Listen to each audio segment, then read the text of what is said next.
Wow, wow, wow, wow. This is powerful. Thank you so very much for your time. It has shown that you have really put a lot of time into this. I think Mr. Boyede is getting ready for some comments. You want to make some comments? Oh yeah, just to join you, Lady K, in thanking Mr. Faleke for trying his very best to compress what is actually a perennial problem across the Africa continent into the 20 minutes, 25 minutes that we have given him on this platform. I know that quite a lot of challenges have been thrown up, but I would also like to illustrate, for example, when I fly from Abuja to London, Ontario, in Canada, where I live also, um, I spend about 1,200 and something dollars to buy my ticket. It's a 19-hour journey. First stopover, usually in Paris, and then another 9 hours, I'm in London.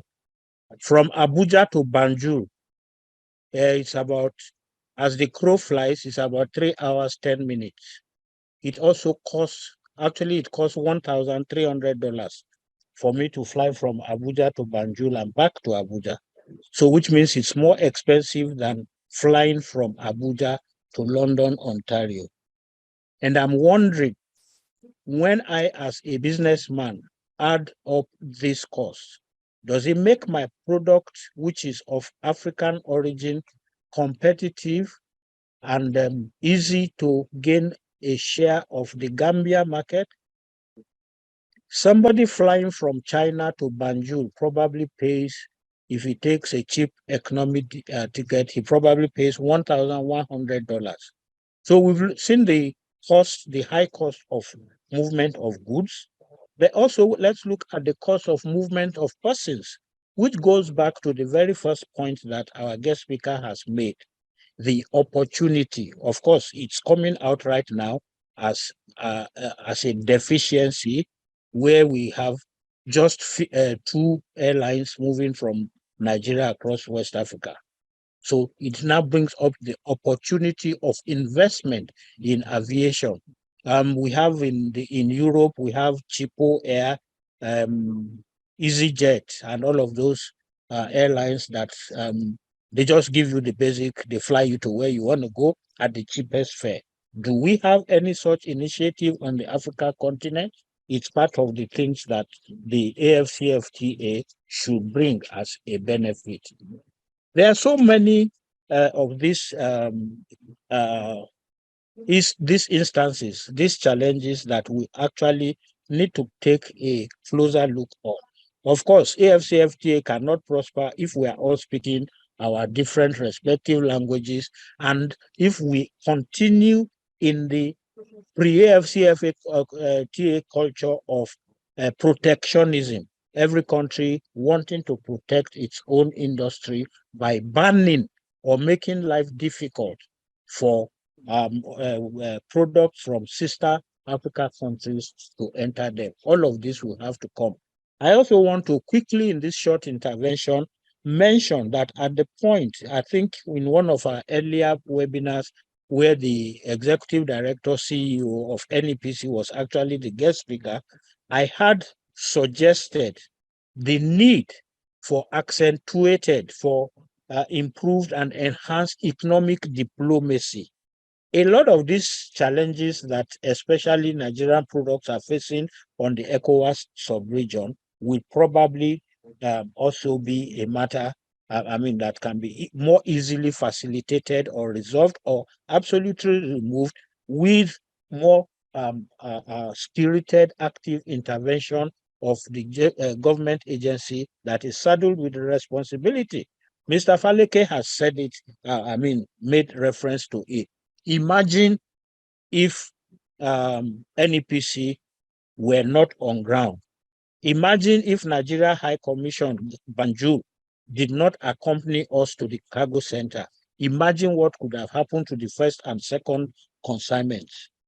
There is just no way you can underplay the role of the government facilitation agencies. And as we go on, I'm sure that a lot more participants on this edition today will throw up challenges and bring suggestions as to how NEPC can work with other agencies to bring solutions to these challenges.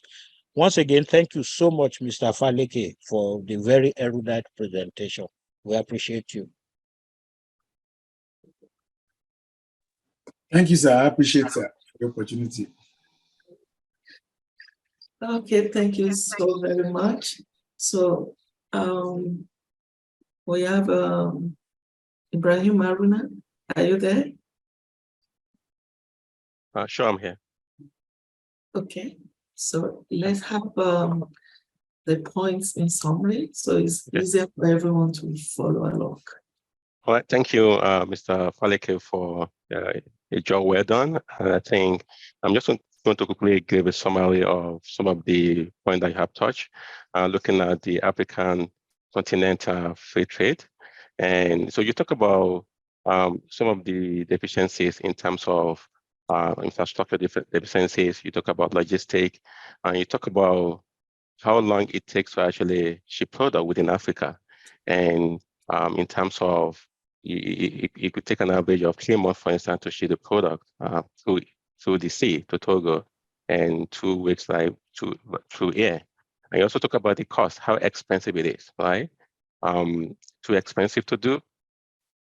Those are the challenges we're facing. Then you also talk about what can we do differently in terms of the free movement within the African continent, infrastructure improvement, partnership that we can actually help us to form a shipping company together that can ease movement. You also talk about access to funding, because sometimes you have people not even able to afford to actually fund what they need to do, and collaboration among team players. And I'm also adding another thing about change of mindset, which is also part of your presentation, because when you look at us as Africans, we need to have a change of mindset in the way we do things. Other thing that also is the Intra-African trade is also training. Training in terms of training people at the man different posts. And if you go into the border, for instance, we have the policies that can ease the movement across Africa. But if you're going from Nigeria to Ghana, for instance, the journey that's supposed to take 4 hours can take 8 hours. Why? Because when you get to some borders, those people who are manning the borders can subject you to stress in terms of not able to let you go. So we need to look into how to change that in terms of make sure people that are at various posts actually understand the job and understand the economic values of allowing things to move freely. And when you look at, Mr. Femi also mentioned about, when you look at moving trade stop between Canada and Nigeria, for instance, it could be even be faster, but in Africa, it takes so long. So we have to look at how we improve that. That way, ease of doing business will be very easy. And that way, in terms of revenue generations, and all the players can actually make more money. And when you look at the cost, everybody's talking about China, for instance.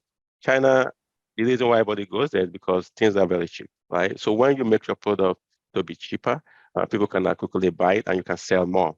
So Africa need to start having a change of mindset of making sure the ease of doing business is easy, is affordable. That way they can get more players that can actually purchase that product. So this is a quick summary of what you captured. Again, thank you for your presentation, and thank you everyone. Thank you so very much for doing a wonderful job all the time. How you are able to catch everything is still a mystery. Maybe you have a machine you are using that we don't know about. Okay, so I see some hands up already, and we have some questions coming in. If you have questions or comments, this is the time to raise up your hand. You can use the emoji, and you can equally write on the chat forum, and I will call you.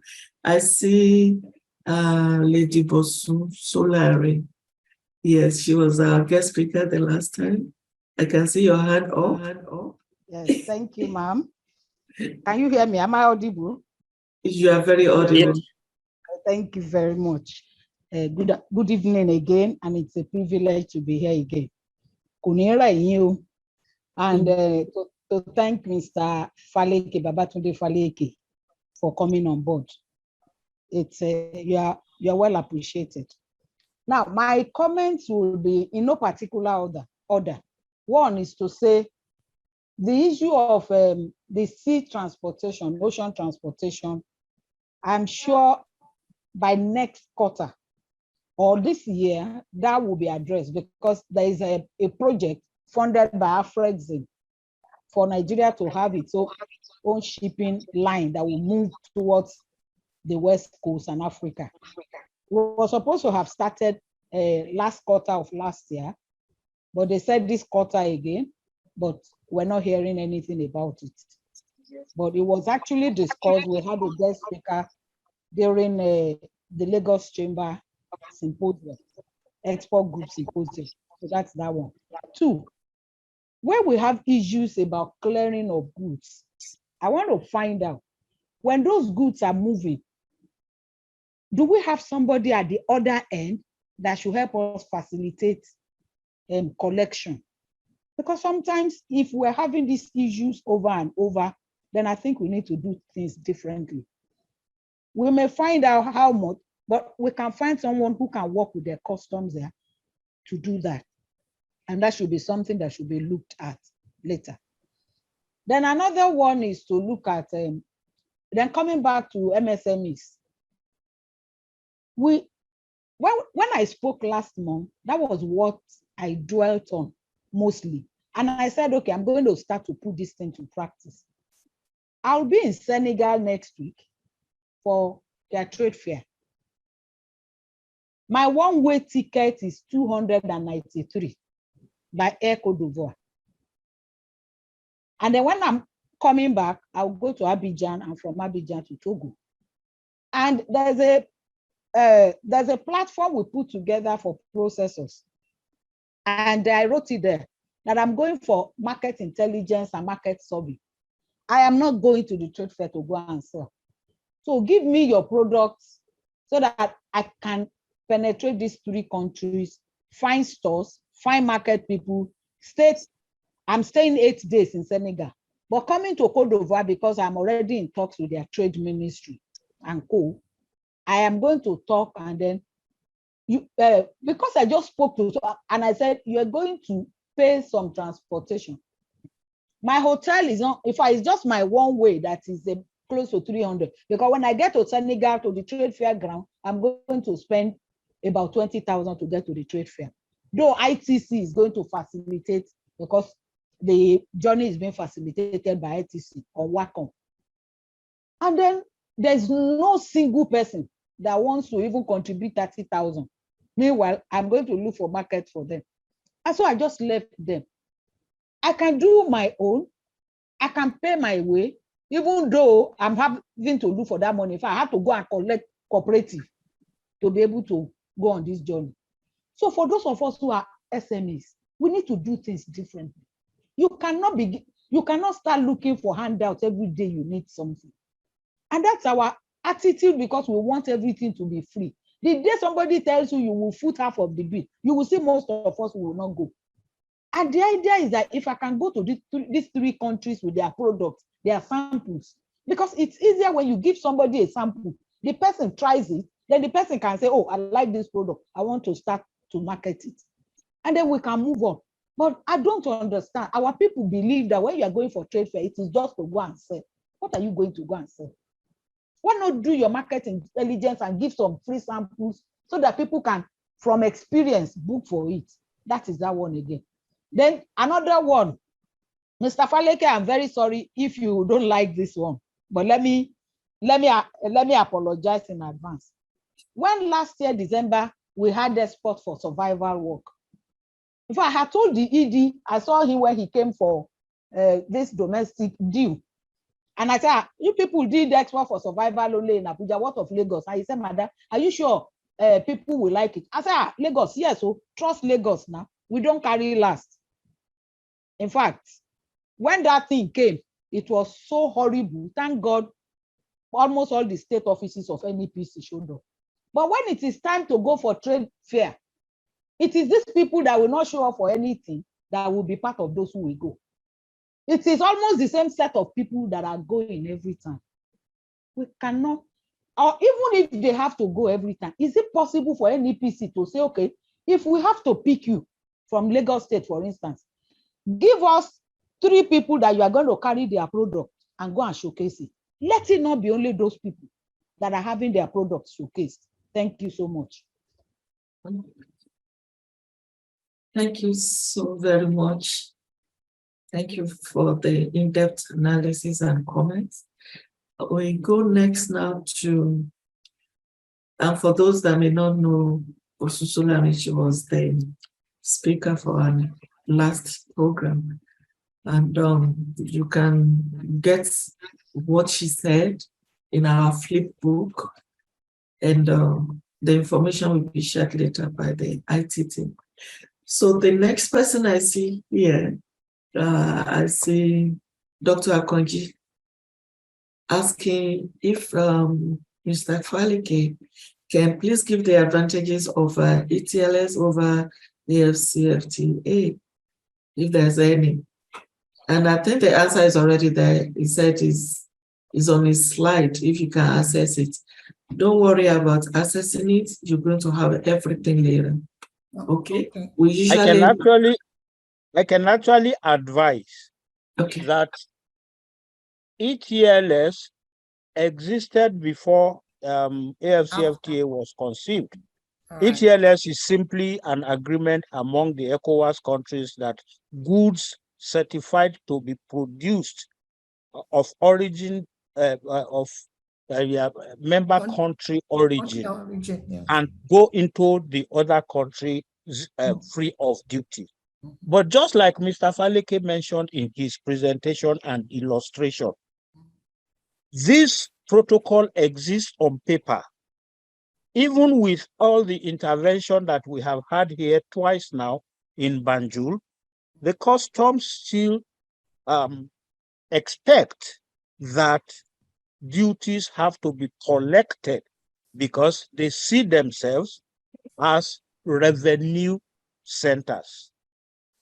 Customs in the advanced countries of the world are actually seen and they act as trade facilitators, not as revenue centers.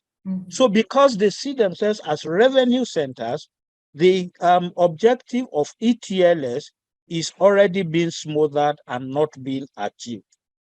Instead, steps Africa Continental Free Trade Agreement, which is also now to enlarge, if you like, the concept of ETLS across the entirety. So the AFCFTA is a bigger variant of the ETLS, and put the two together until the customs services are made to understand that they are supposed to facilitate easy and zero duty movement of goods across the nations of West Africa and ultimately of Africa. When the AFCFTA actually plays out, we are not going to achieve the economic objective. I'm not going to spare the businessmen themselves of this. Businesses need to understand that, just like Mrs. Bosun-Sholari said, when you are going on to trade fairs, what you should have in your heart is not on the spot sales, is using the samples that you go with to help you to test the acceptability of your product in terms of quality, standards, and price. So exhibition samples are supposed to be just that. And on that note, I agree that we can start an advocacy that is not just Nigeria, Gambia-wise, but ECOWAS-wide, where we can begin to understand that the goods that are coming in for trade fair are actually just trade samples and should have an automatic waiver attached to them. The Form K or whatever it is in Gambia is supposed to be automatically generated because it is trade samples. So when you understand, we have an entrepreneur on the Nigerian pavilion right now in Banjul, who understands all of this. He was brought among those, the 30 that came in October in the pilot scheme activity that NEPC and SMEDAN sponsored in October last year. And 6 weeks before the trade fair in Banjul was to start, Shoe Planet, he's an entrepreneur. He already had all his arrangement in place, including personally approaching the Gambia High Commission in Nigeria to explore the possibility of obtaining a duty waiver for his shoes. Now that is being proactive. That kind of a person is not going to shy away from contributing 100,000 naira to the cost of displaying his product to explore a market. So that's where I say I'm not going to spare the businesses themselves, because they need to understand that government is not going to continue to carry their goods under diplomatic tag and labels into a country. Government will go back, and those goods are going to need to go into that country at the cost. I'll come back later. Thank you.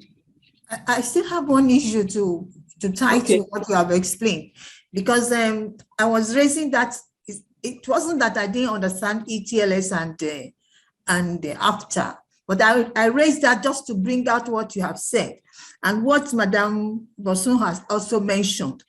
There is need to have, because everything that we are talking about is supply chain. It's supply chain in terms of export, import. So there's need to have a process flow that will be understood by either side, either importer or exporter.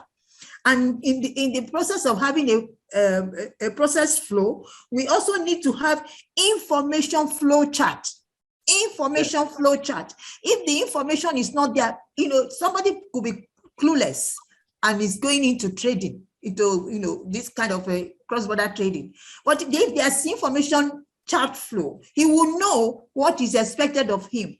Those who were feigning ignorance, as mentioned by Madame Bosun, they need to be educated and they need to be informed properly. And there should be penalty, because if there's no penalty for such ignorance, in quote, people will continue to take advantage.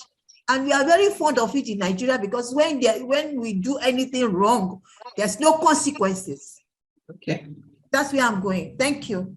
Thank you very much. We are going to be giving 2 minutes to every speaker. Okay, please go ahead, Mr. Faleke. Yes, I want to make 2 interventions. One, I think what Mr. Boyede have said is very, very important, and I will latch on that to also say, I don't know the name of the last person that intervened now. I think when we talk about information charts, I still blame. I will still want to put it at the doorstep of the businessmen. I wonder, because when we rest on government for everything, we will fail. Government is not a businessman. Government does not have role playing. It's just facilitator. Then that bothers me when we are talking about information chart. What are the chambers doing? And I think we should look at our chambers properly. There are so many chambers, city chambers, bilateral chambers of commerce, this and that. Are they doing the needful? These are the reasons why I felt that we should belong to one trade group, whatever it is. And that trade group needs to be functional. If I have Banjul Nigeria businessmen and I have Nigerian Banjul businessmen, life should be simple for me. Why? Because the Banjul Nigeria should tell me what they want, and the Nigerian Banjul should tell me what they want, and we should be able to intervene and talk. So most of these chambers exist just in name. So we need to look at that. And I also want to say that most of us, I've said it, play only in the area of product. What about services? What she has thrown up now is a service center. It should be a kind of logistic, but in terms of information dissemination. I mean, if you belong to a group like, this group now is providing this information free. I'm not sure anybody's paying to participate in free lunch. So these are the areas we need to do. Then I also need the businessman, the private sector to do more advocacy. We are easy to pinpoint and direct challenges to maybe institutions, but there are areas that we can talk better than a government person, where sometimes in-house we could do some things, but then if it comes from the private sector as the kind of advocacy, make some noise, do what it did to form a pressure group. It's done everywhere in the world. Pressure group, lobbyists, trade lobbyists. We don't have that in this country, and it's a problem. Then responding to participation in trade fair, I think with apology to Madam, I've said it. If you look at the people that went to Togo trade fair, 75 of them have never participated in trade fair. We took 100%, but 25% they declined it. The Gambia one was as a product of what we did last year. So those who made contact last year are the ones to consolidate. But we can assure you that we have made our point clear, and I've said it, and I think I can be honored. I can honor my word that look, anybody that has participated in trade fair 3 times with council is not likely to gain any opportunity, except you have a kind of order that you feel okay, you want to use the fair to also to launch it or fulfill that order. I think that's what I want to say for now.